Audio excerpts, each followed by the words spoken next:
చూస్తూ లక్ష్మణస్వామి తనతో పోరాటం చేస్తున్న రావణుడి కుమారుడు ఇంద్రజిత్ తలని బాణంతో ఒక్క వేటుతో వేరు చేశాడు. ఇంద్రజిత్ మరణం విన్న రావణుడు ఆవేశంతో ఊగిపోయాడు. ప్రతీకారం కోసం పాతాళలోకాధిపతి తన సోదరుడు అయినటువంటి మహిరావణుడి సహకారం కోరాడు.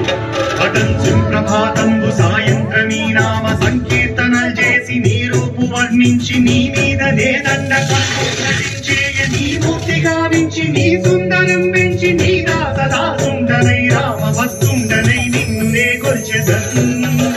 నీ కటాక్షంబునం చూచితే వేడుకలు చేసితే నా మురాలించితే నన్ను రక్షించితే. తంత్ర విద్యలో ఆరితేరిన మహిరావణుడి దాడి గురించి విభీషణుడి ద్వారా ముందుగా తెలుసుకున్న హనుమంతుల వారు తన ప్రభువుల విశ్రాంతి మందిరానికి కాపలా ఉండగా ఆ దుష్టుడు లోపలికి ప్రవేశించడానికి పలు ప్రయత్నాలు చేసి చివరికి మాయోపాయంతో విభీషణుడి రూపం ధరించి మందిరంలోకి ప్రవేశిస్తాడు. నిద్రిస్తున్న రామలక్ష్మణులను అపహరించి పాతాళలోకానికి తీసుకునిపోతాడు.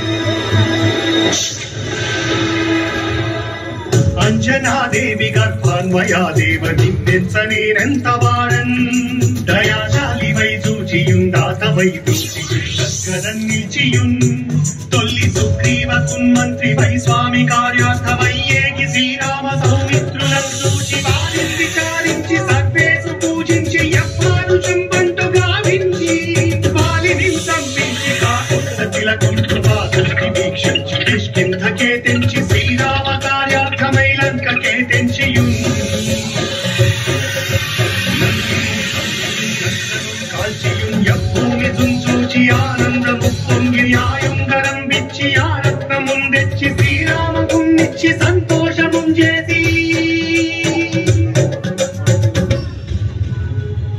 తన ప్రభువులను కాపాడుకోవడానికి వాయువేగంతో పాతాళలోకానికి చేరుకున్న ఆంజనేయ స్వామికి సగం మొసలి సగం వానర రూపంలో ఉన్న వింత జీవి ముఖద్వారం వద్ద కాపలా కాస్తూ కనిపిస్తుంది.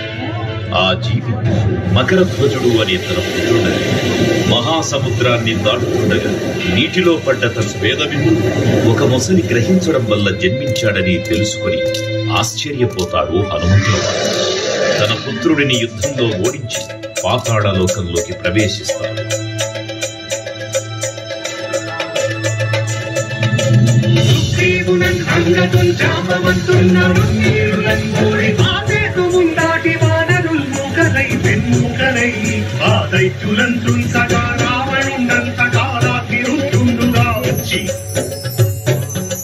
బ్రహ్మాండమైనట్టి ఆ శక్తిని వైచి ఆ లక్ష్మణుందింపగానప్పుడే నీవు సంజీవిని తెచ్చి సౌమిత్రికిన్నిచ్చి ప్రాణంబు రక్షింపగా కుంభకర్ణాదులం వీరులంబోర శ్రీరామ బాణాగ్ని వారందరిన్ రావణుం సంపదానంత లోకంబురానంతమయ్యుండ నవ్వేళనం విభీషణు వేడుకంతోడు కన్వచ్చి పట్టాభిషేకంబు చేయించి సీతామహాదేవిని తెచ్చి శ్రీరాముకున్నిచ్చి అంతన్నయోధ్యాపురించొచ్చి పట్టాభిషేకంబు సంరంభమయ్యున్నా.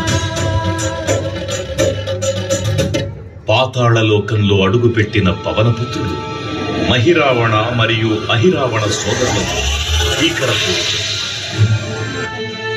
5 దిక్కులలో ఉన్న 5 దీపాలను ఒకేసారి ఆర్పడం ద్వారా మాత్రమే వారి మరణం సంభవిస్తుందని చెప్పగా అప్పుడు మహాబలి 5 ముఖాల ధారణ చేసి పంచముఖ ఆంజనేయునిగా అవతరించి ఏకకాలంలో 5 దీపాలను ఆర్పివేసి ఆ దుష్ట సోదరులను తుదముట్టిస్తారు.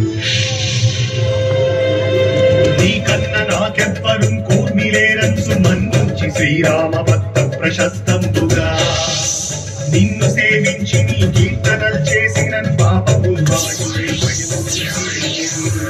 రాజ్యములు కలుపునే సామ్రాజ్యములు కలుపు కలుపులో వాదనాకార యోగీర నీవే సమస్తం బ్రహ్మ మంత్రం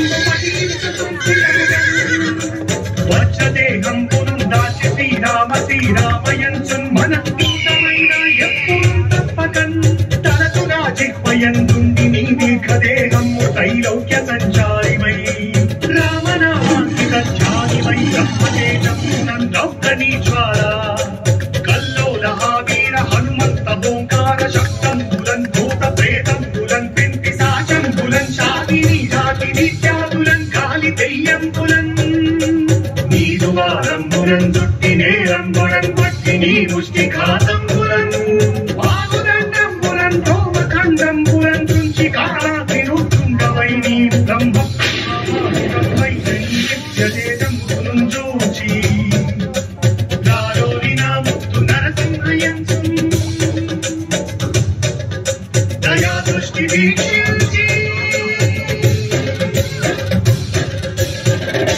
నన్నేలు నా స్వామి ఓ ఆంజనేయ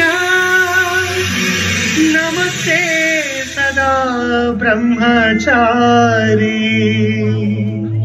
నమస్తే నమో వాయుపుత్ర నమస్తే నమః.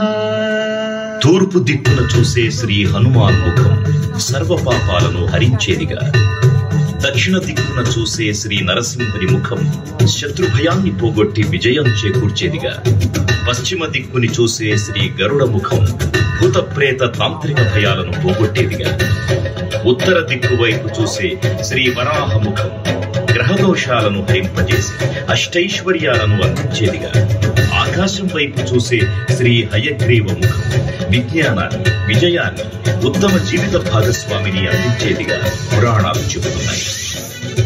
కావున భక్తులారా, అన్ని విధాలుగా మనలను ఆదుకునే